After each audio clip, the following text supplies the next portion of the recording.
it's true that I did 48 years and some change in prison. Realized I couldn't have possibly given that man every chance to live.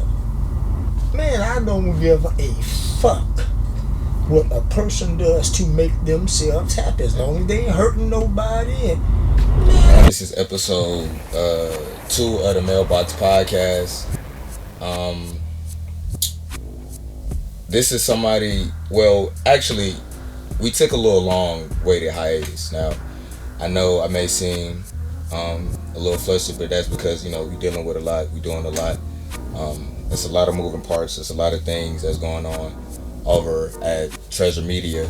But we still going and we still pushing. And I wanted to bring on somebody who, not only who I met in the field, but somebody who's went through unsurmountable odds.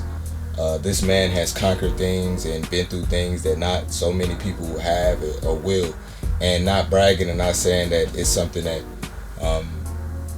people shouldn't have or should be, but this is this man's life and his journey, his experiences.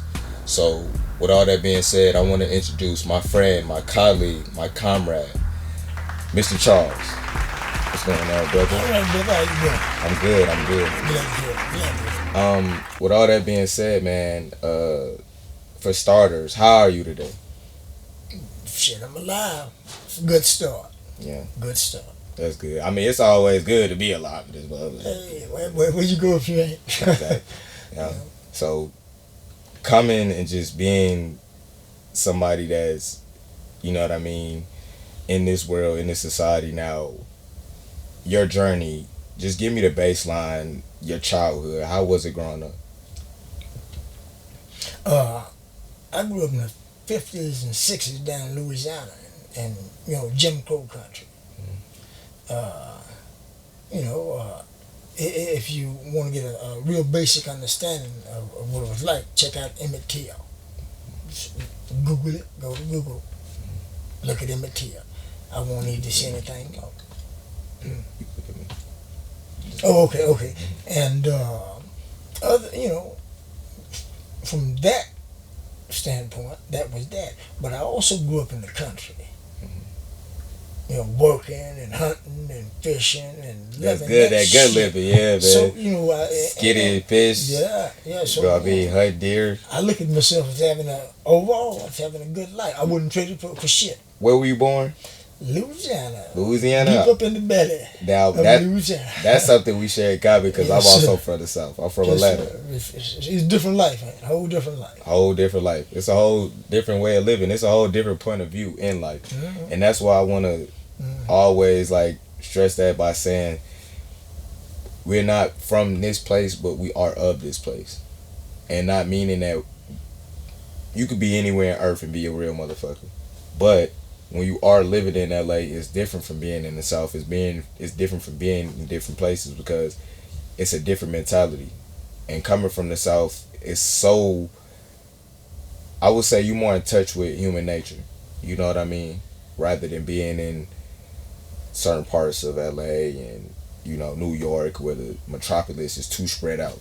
You know what I mean? So that's something I always wanna bring up because it's a big difference. Now, already getting into the nitty gritty, I want you to get into your story. I know you brought up in your childhood, you did a lot of outdoor stuff and, you were someone that was of the land, but I want you to get into, who you are as a person and, some of the things you went through. Who I am as a person, people ask me that all the time. And I'd be lying to you to tell you that I knew. Because I ain't the same fella I was when we came here an hour ago. Growth is essential in life. The only thing that's not growing is something that's dead. So as a human being, I'm constantly being something more. I just have to keep conscious. And when I say I'm talking about all human beings. We're like moth flying into that light. Looking, hey baby, hey, to me, everything is just a wonderful experience.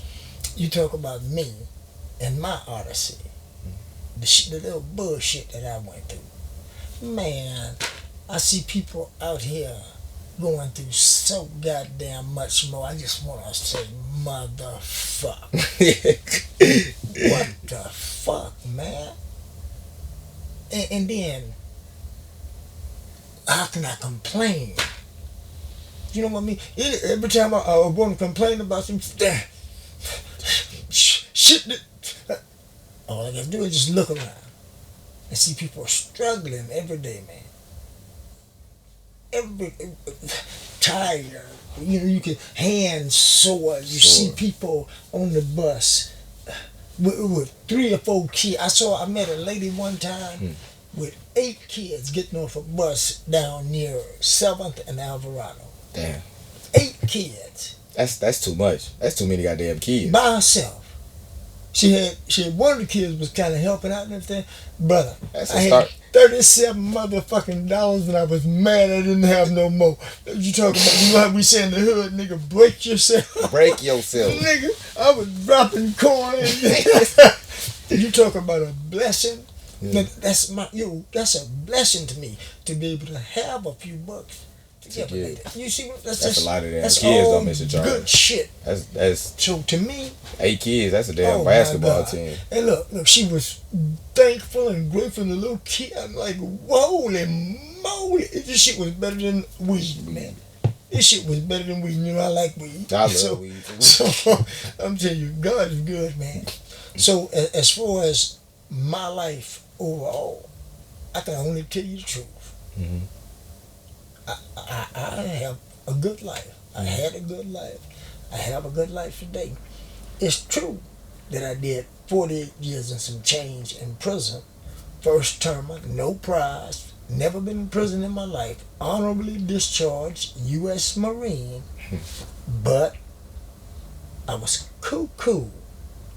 Read the decision in Brown versus Board of Education by the U.S. Supreme Court and see what segregation does to a motherfucker up here. I was scared of white people. I didn't know how to act. I got out here and got in a situation and ended up killing somebody. And I ran. And I asked the public to remember Emmett Till, what he got for speaking to a lady. Should I have forgotten that? I killed a white person.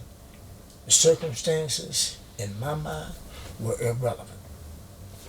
It took me years to understand how fucked up I was, how missocialized I had been, how in the fuck could I, under any conditions, let socialization and missocialization override God's inherent inscriptions upon my heart that this was His creation.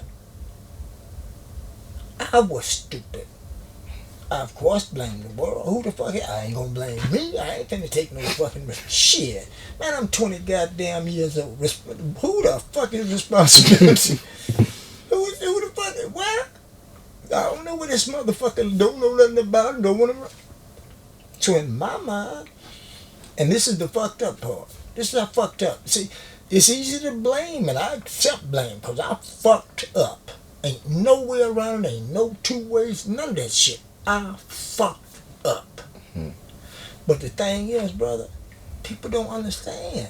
A motherfucker just don't wake up one morning and say, you know what, I think I want to go fuck up. I know I didn't. At the time my shit went down, I thought my life was in danger. Here's the problem with this. Years later, when the drugs and shit began to leave my system, I remember my old grandfather when he told me, he said, boy, I was going to kill a snake one day for nothing. My grandmother had told me to kill snakes because they was the devil. So I saw when I was finna end this chicken shit life. My grandpa said, no, boy, don't kill nothing for no reason. He said, if God put it here, it's got a reason to be here. So give it every opportunity to live. And as these drugs began to get out of my system, I realized I couldn't have possibly given that man every chance to live. I was so fucking high I didn't know my ass from a flying saucer. What were you high on, if you don't mind me asking? LSD was my favorite. I'd gone to a party and they had spiked punch and they were smoking. This was one of the times they were smoking that PCP shit. Shit, that's the same thing that got Smokey got set up, boy. That and the chicken shit, coop. And I don't know what else was in the liquor and shit, but we had some good hash. And the shit was, we was having a good time. Yeah. And I realized Mr.Charles, before you, is weed the same? Is the same? Hell no. Fuck no. This shit, 49%. Look. It's like North Korea. Mm-hmm. I got 100 nuclear warheads, but I got no delivery system. Mm. So you ain't got nowhere to drop them motherfuckers. So all it's gonna happen, they gonna blow up my own house. Boom, bomb me. My own shit gonna blow up. Mm-hmm. It ain't no good. I don't know if they've changed the way the weed is delivered to. 40% THC, but how much is actually getting to you? Yeah. Back in the old days, you get some shit that be 13% THC, and this shit have your ass seeing Jesus Christ and hammer dancing and partying. You want to end it? Hey, this shit was. It's Sensimilia out of California. This shit was the bomb. They had good weed. Panama Red and Acapulco Gold. Oh.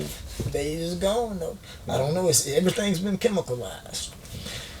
But go back to as to my part, mm-hmm. to my part, you can only act according to your understanding. Mm-hmm. And when I understood that by my being intoxicated off 1 million different fucking drugs, because I was too psychologically immature to deal with my own issues, I may not have given.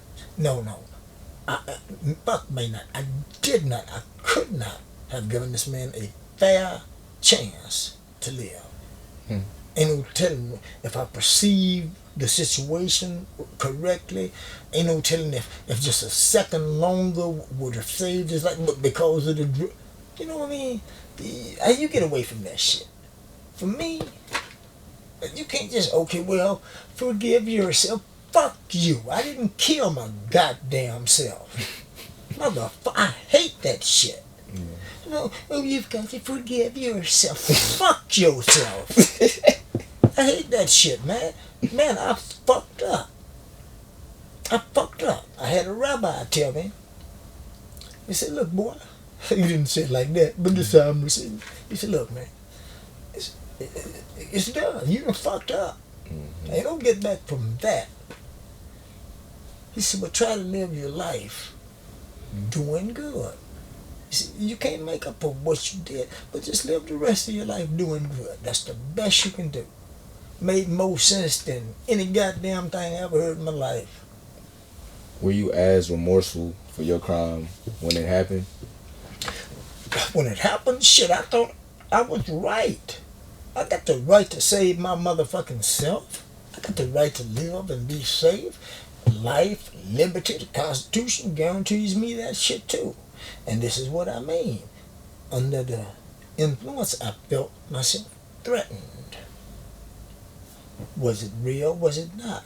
The point is, had I not been so highly intoxicated, I would have known. To this day, I don't know. And yet, my victim is dead. To me, that's asshole shit. That's fucked up. My grandfather told me, don't do that shit. And, I fucked up. But I'm sorry. I've been sorry. Mm-hmm. But what can I do? Except try to live a good life. Exactly. And with them in that life, because the things you've done now and being instrumental in, I know, like, how many years, as you said, you did in prison? How many what? How many years did you say you did in prison? 48 and some change. 48 years and some change. In state or federal prison? Oh, state. Oh, Cali. In California, one of the most toughest prison systems in the world. Well, back then, it ain't not so much now, but once upon a time, it was a little rougher.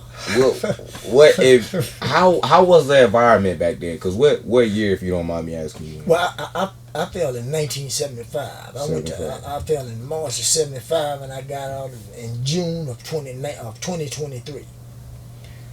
So I went basically, as my sister would say, from the Flintstones to the Jetsons.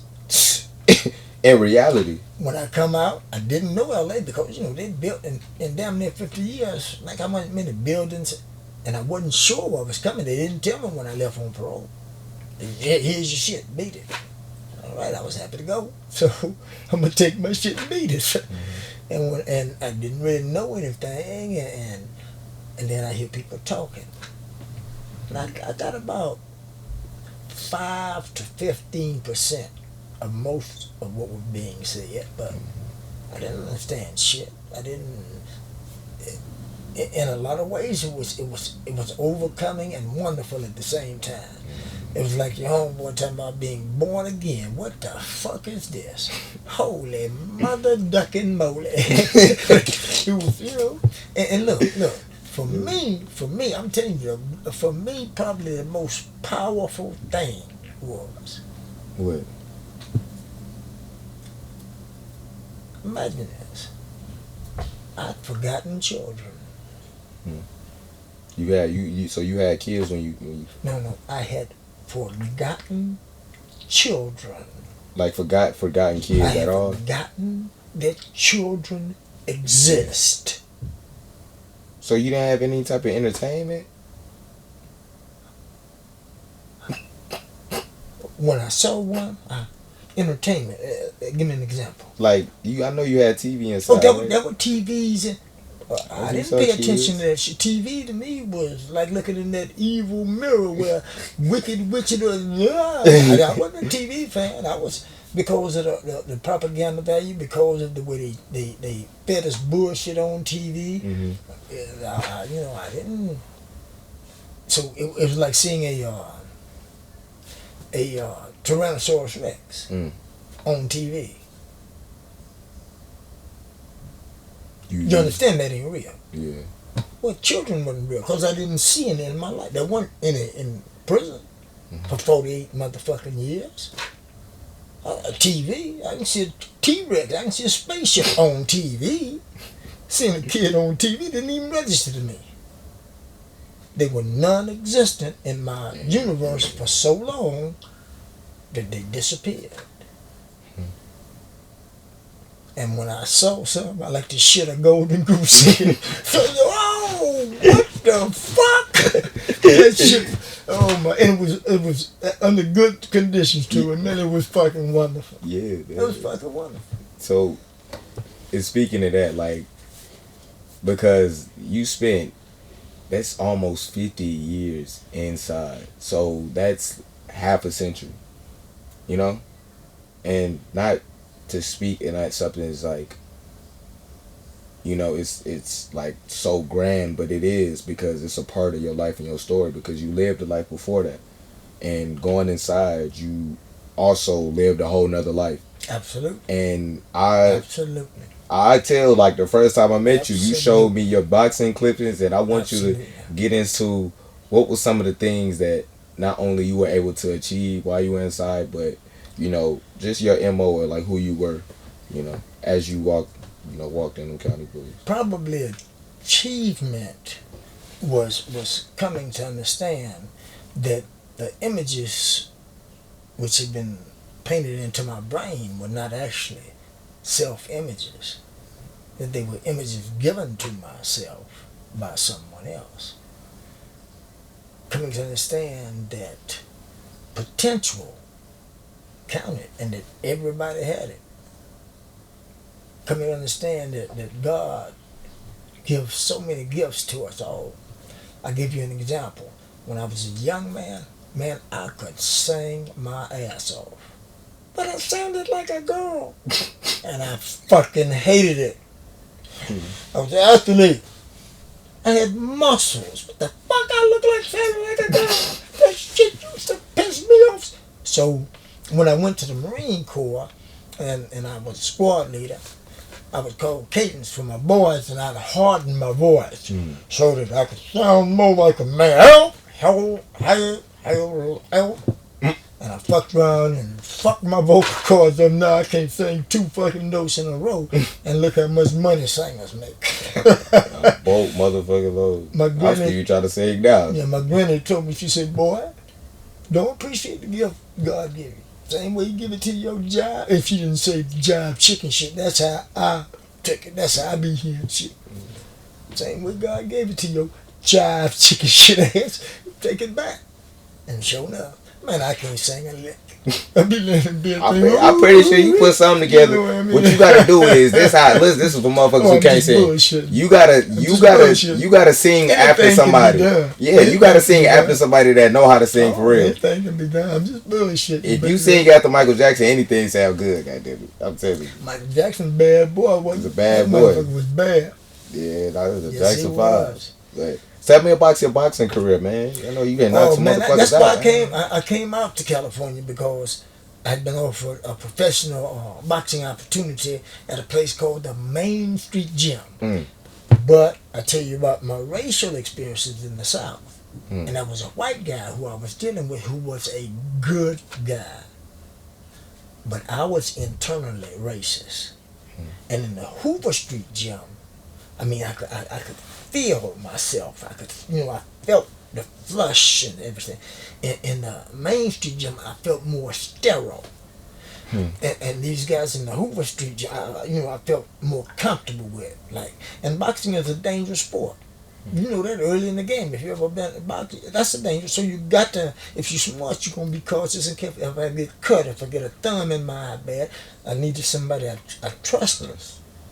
Because of my social relationship with white people, it was hard for me to trust them. And this could be a life and death situation. I could lose an eye, and, so I was kind of, even though he was a good guy, and that's the only reason I was even considering him. So I was trying to weigh it out, and he was offering me more money. So as I'm figuring it out, my crime occurs. In that transition. In the transition. Because I know nothing about the law. I had one arrest in my life. I got arrested down Louisiana way. They caught me with a little bottle of pop like this here. Made me pay a $250 fine. Back in 1974? 74, I think it was. I think it was 74. Told me I had to pay that was my experience with the law. I spent 9 hours in jail. That's like it is now. In Paris jail.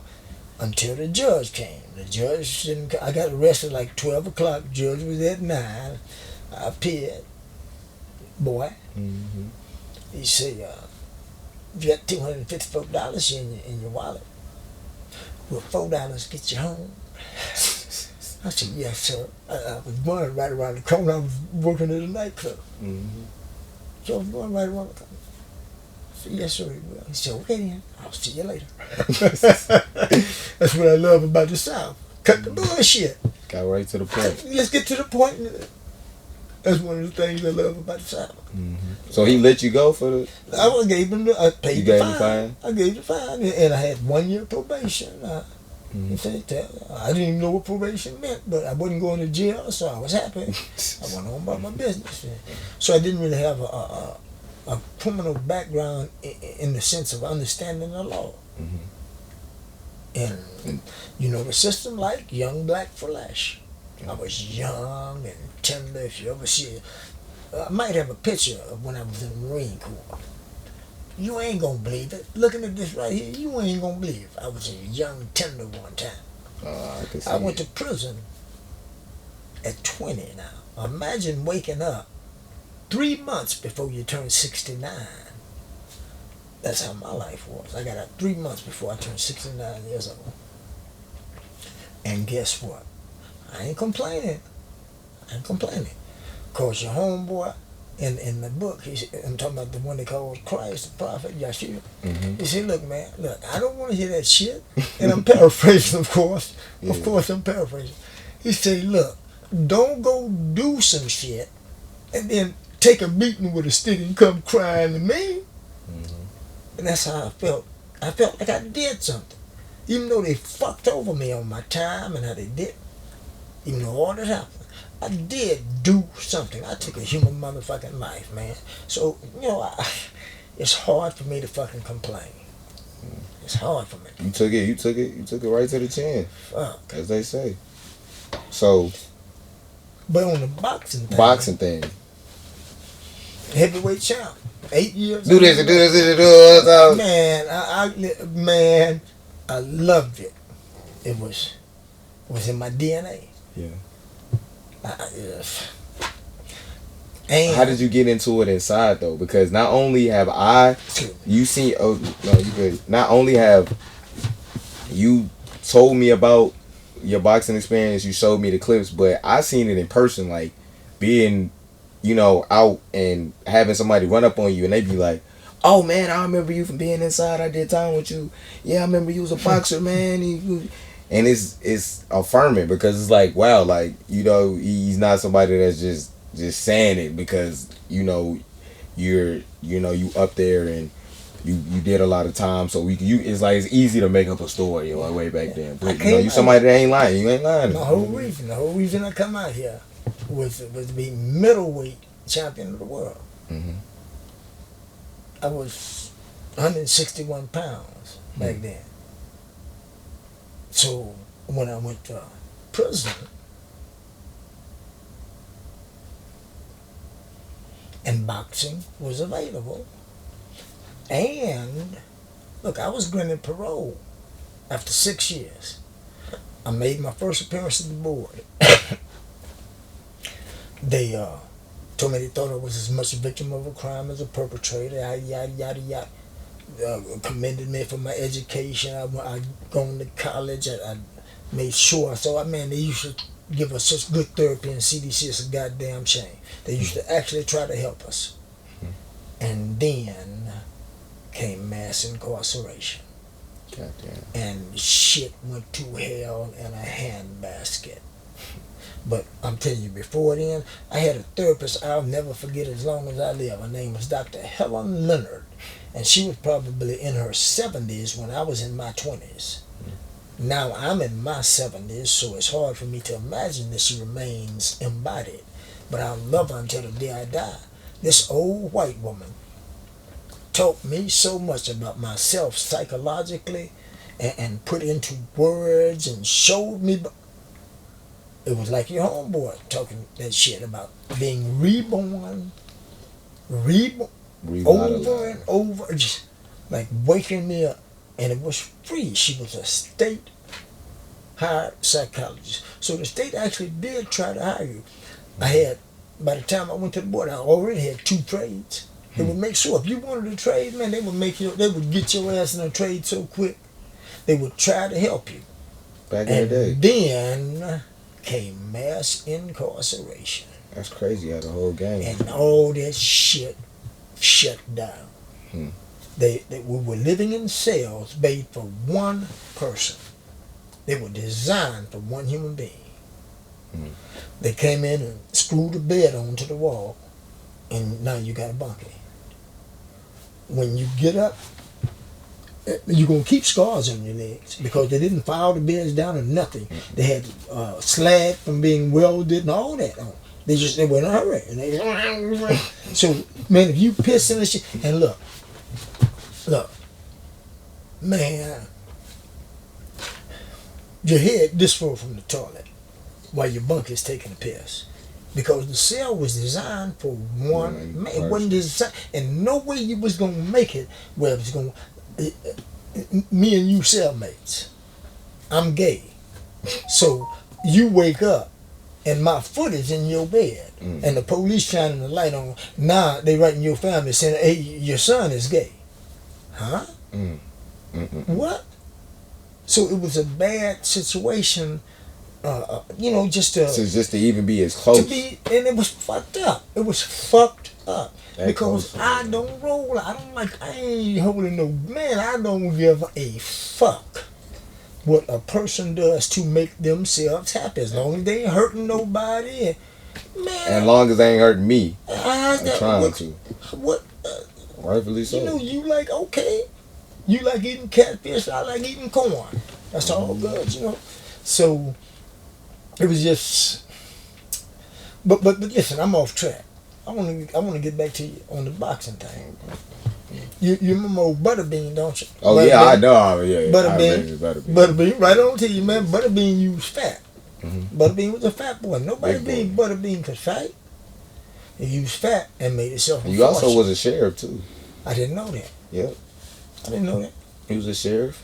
That's good. I used to play with him in the video games like early on. Like, yeah, I didn't know that. Yeah. Let's go. Butterbean was trying to do something good with it. That's why good came to him. Cause what he was inside, wasn't he? But he did time. I don't know if Butterbean ever did time. Jelly Roll did time. That motherfucker talking about. I don't know if you know who Jelly Roll is. They like the same. Jelly Roll. Well, Jelly Roll used to be big. He's skinny now. But he looked like he on that wave. What is he, an athlete or Jelly Roll? Nah, you country music singer. Oh, country white music. White boy with a whole bunch of tats on his face. Okay. Yeah, I ain't familiar with him. But anyway. Yeah. Nah, Jelly Roll is like trying to think who Jelly Roll is to black people. Cause the white people, he like. Damn, I'm trying to think. Oh man. To us, he like, say a usher. Like a usher or. Damn. Yeah. Usher's big. Yeah, that's so how he is. The white person. Big? He's big. He's Damn. like. He good. He's.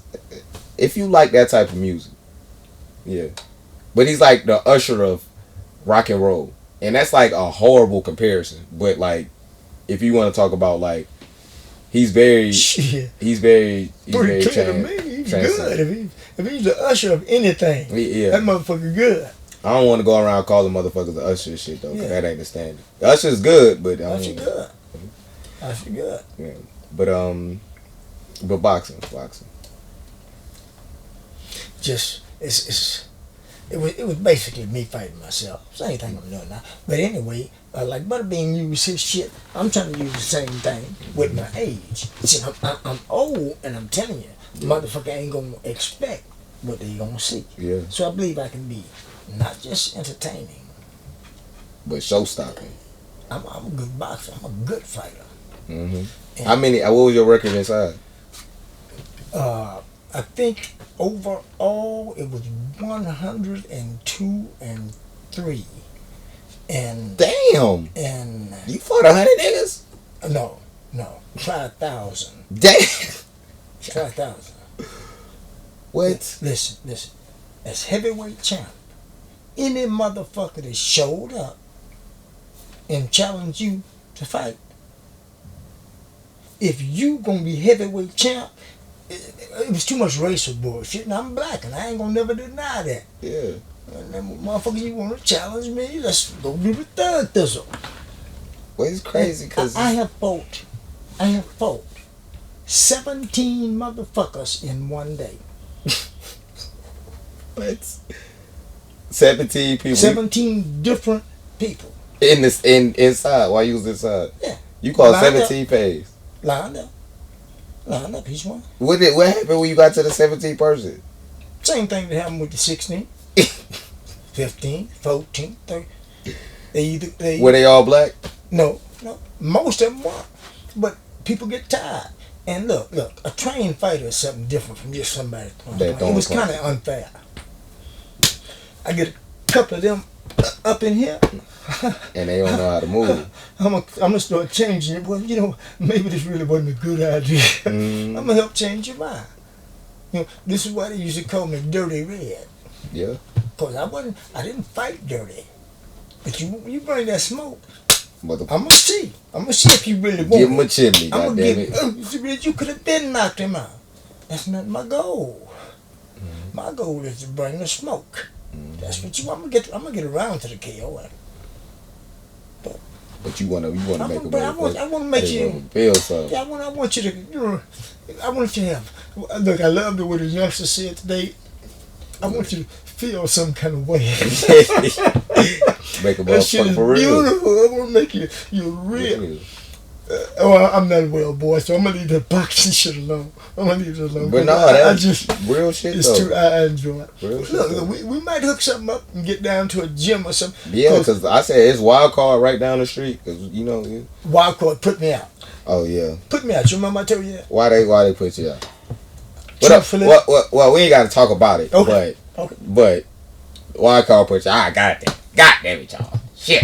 All right. So we gotta get it. We gotta get into because I like the boxing too. Sure, People see my clips. I mean, I am orthodox. I'm still learning though. I'm still growing. Everybody learning, man. You know? That's like we were talking about change. If you ain't changing, you dead. And the truth is, even when your body is dead, it's still changing. Your consciousness just may not know it. Yeah. Everybody changes it. That's just the nature of the universe. You know what I mean? How do you feel about the changes that have been occurring, like even in today? Like we got U.S. and Israel teaming up to bomb Iran, and so much death and desolence going on. I mean, you got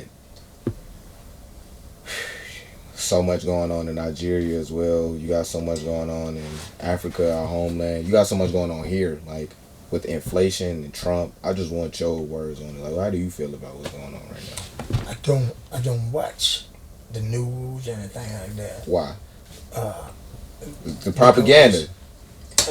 It's just I don't see the world like that. I see the world like Louis Armstrong. What a wonderful world. You ever I heard the see song? eyes green, Yeah, I mean, listen, fucked up people gonna always exist. And look, and I'm not even saying that anyone in particular is fucked up, because you have a different philosophical approach to life. Don't mean that you fucked up. Mm-hmm. As we say in prison, what you eat don't make me shit. We have the right to different perceptions, different desires, different. You like tall women, I like short women. You like jets, I like mules.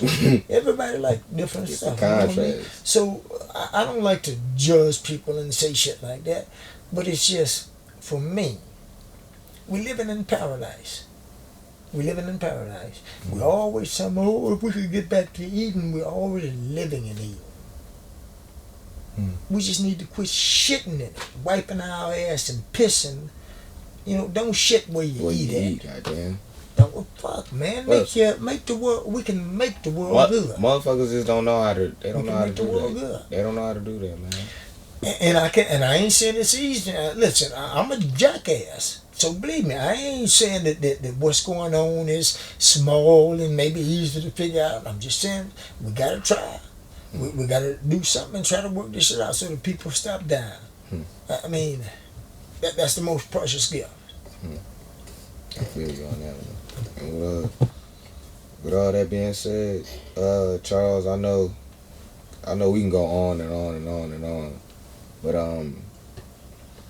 I do wanna kind of bring us to an end, just because time is valuable. Absolutely.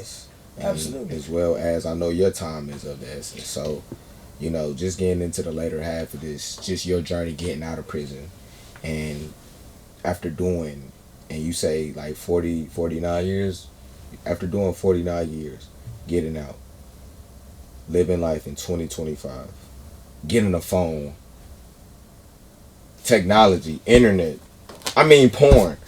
Like, I don't want to ask you beat your meat, but like how was that experiencing that? Like, experiencing the things that now. Like, back in the day, you having a Playboy. Now you got all this shit right here. And this right here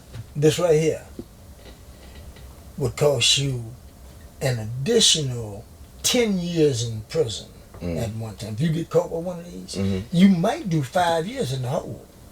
Did you have one inside? Hell no! This is why I'm telling you I didn't. I done had people offer me to use these motherfuckers 100 times. I'm gonna pay. No, sir. Thank you very kindly. I put a block in my own mind. Because if I don't know how to use it, why am I gonna take your phone? So I like, it was like a double lock. Yeah. I don't want it and I don't know how to use it. So I got every reason not to tell. I can show you in a minute. No, I don't want to be bothered. But how did you learn how to use it now? I didn't learn. Shit, I'm still learning. Barely learning. I hang up half the fucking time. You called me then. I hung up. You had to call me again. So, and I did. I thought you just missed the call. No. I put a block in my mind so that I wouldn't know. Listen, I never thought I was gonna get out. So why would I want to know some shit that I ain't gonna never use? How were you able to get out? Huh? How were you able to get out? How was I able to get out? Well, the only way I see this is by the grace of God. But I believe politics changed. We got... Because you had a life sentence. I had a life sentence. It was called a 7 to life back in the day, 7-year minimum. Yeah. Anytime after 7 years, I could go home. I was granted parole to be released June 24th, 1988. And because I refused to double cell with a gay inmate in the middle of the AIDS epidemic. I knew this guy. I bought paper from him on the yard. I ain't got nothing against this human being, but I got a little something against AIDS. And the only thing that we were being told, the only thing that the average civilian was being told, is that male homosexuals seem to be carriers of the disease. So I call myself being a logical human being. Listen, refuse to double cell with the gentleman. Get someone else. If they send you to the hole, they're going to eventually put you with some other person. I'm thinking in terms of life and death versus 10 days in the hole. So I declined. It took me to the hole. Took me back to the Board of Prison Terms, removed my parole date, and I did an additional 35 years on a term that the board itself fixed for 13 years and 25 days. I was a first-term prisoner. I told you about my little arrest on the pot. I'm an honorably discharged U.S. Marine. I served honorably in the U.S. Navy. I got a general discharge. But I served under honorable conditions. Thank you US, for your service. I did. I tried my best to understand the world I was living in. Read Brown versus Board of Education. You think racism don't fuck with a human mind? Read what the highest court in the nation said about that shit. I was fucked up. And I fucked up. How was that a surprise? By the grace of God, still here I now. started to find my way back. By the grace of God, I started to kind of come back and start getting the drugs out of my system and start to understand, oh shit, it might have been me. What the fuck? Was greatest experience about to realize that I'm the source of all my problems in the end. It was wonderful. When you were granted parole, what was that experience like? Bullshit. I didn't believe that shit. I've been lied to so many times. I've been granted parole before. I've been granted parole 35 years earlier. And they took you back? I told you they took me back because of that. Because of the incident where I wouldn't double cell with a gay inmate. So they granted you parole, and they granted me parole the first time I ever went to the Board of Prison Terms. So you were a model prisoner?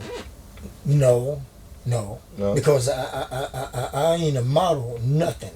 Look, I wouldn't mind being a runway model because they got them young pretty girls. They got them pretty things. I wouldn't mind that, but I ain't a model, nothing. I ain't a model human being. How in the fuck am I be a model prisoner? To me, that's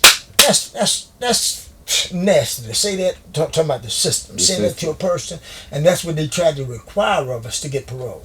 You have to be a model prisoner. You know what a model prisoner is, man? A motherfucker that just ain't getting stabbed. A model prisoner is a stabbed. rat. A model prisoner will tell on his mammy. A model prisoner will lie. He will cheat. He will do anything for himself. He is a self-serving, piece of crap-a-doodle-doo. That's been my experience. A motherfucker who lived for damn near half a century with these assholes. Anytime a motherfucker say model prisoner, I smell shit. Chicken shit. Just the way it is. So they create this false. They create this, and the courts look up to that. Oh, like, but see, one of them even told me. I filed a petition. I said, man, come on, man. What they're doing is clearly against the law. It's clearly wrong. Well, you were quoting this guy. He was a model prisoner. Man, lady, if you don't kiss my ass with that dumb ass shit. I'm a grown ass motherfucking man. I ain't did nobody no harm. I ain't did nobody no wrong. I'm just standing up for myself. I don't want to potentially catch AIDS, get out, take it to my whole goddamn family, and kill off the whole goddamn clan. And for that, I did an additional 35 years in prison.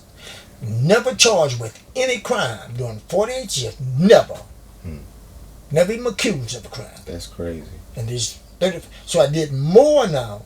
I did more for my refusal because I declined to go into the cell than I did for my actual crime. 3 times more damn near for a prison write-up.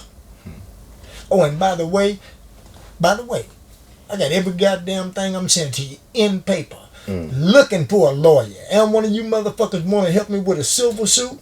If you find me lying at any time, cut my ass off. Tell me fuck you and don't fuck with me no more. You heard that, goddammit. I'm just saying. I ain't bullshitting about nothing I'm saying to you. Ain't got no reason to bullshit. About a motherfucking thing. Nothing. If you got a lawyer, Johnny Cochran's son, a nephew, something, goddammit. I ain't bullshitting. Holla at us. Call me. You'll see what I'm saying. You'll see I'm telling you the truth. Shit. Every word I'm saying to you. I mean, a pro bono too, motherfucker. We ain't got bread, goddammit. We ain't got money like that, goddammit. Don't get me fucked up. I ain't claiming to be no motherfucking angel. Don't get that fucked up. Well, I don't think nobody is. I don't do no bullshit. I don't think nobody is an angel in America. I done things. You feel me? I done spent time locked up, incarcerated. You know, not as nearly as much time as you had. Every time a motherfucker somewhere he don't want to be here, incarcerated. It's the same shit. Look, and Adam, what they say, as is the atom, as is the universe. If you done did the Ninth Circuit had a ruling. They say 1 day of wrongful time is 2 goddamn months. The Ninth Circuit Court here in California. So they acknowledge, man, anytime it's time, brother. Anytime it's time. I saw Paris Hilton. I was in prison, and I saw her on TV crying like a baby. They had given her 30 days in the county jail. And look, one of these old hardened convicts in the back of the room. Man, fuck that bitch. Honey, fuck. Man, what you crying about, bitch? I got 14... And look, I usually don't get in people's business. I usually keep my mouth shut and mind my own business. But I found Paris Hilton attractive, and she was also a young person. So I had to tell old boy. I said, well, she probably crying, big boy, because her life actually means something to her. 30 days of her motherfucking life is precious to her. To your stupid ass, what the fuck you gonna be doing? Out there living in a ditch, eating grub worms, insects. Your life didn't mean shit to you. That's why you ain't mad about doing 7 years in the pen, and she's crying her heart out about 30 days because her life is valuable. Life is precious, brother. Any time is real time. Anytime. Don't sell yourself short. Miss Hilton, I wish you luck. And with all that being said, y'all, I want to thank Mr. Charles, man. Give me some, man. I want to, for everything, man. This was everything I needed to be, and this ain't the only time I'm gonna have you on. It's gonna be so much that we're gonna do together. We'll see each other around it. You know, work, and not only that, but like, yeah, just thank you for being a part and instrumental to this, and even giving me just a little bit of who you are, man. It's therapy. Because we always talk about the work and the journey, but it's time we do it. Mm-hmm. And we signing out, y'all.